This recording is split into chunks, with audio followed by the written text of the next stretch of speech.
had some wind damage here in the barn, partly because those things, the wood broke and those pulled through. So right now we've got everything tied down. We're going to replace them with some good hooks. You can see this door blew clean off the barn.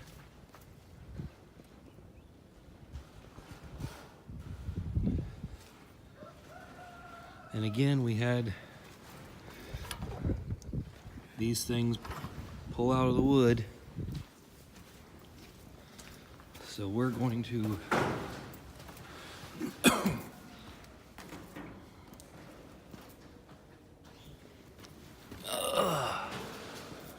replace these with these and put something like this through here to hook into. There, I'll get the rope out of the way and my fingers out of the way so you can see. So I'll show you more when we get done.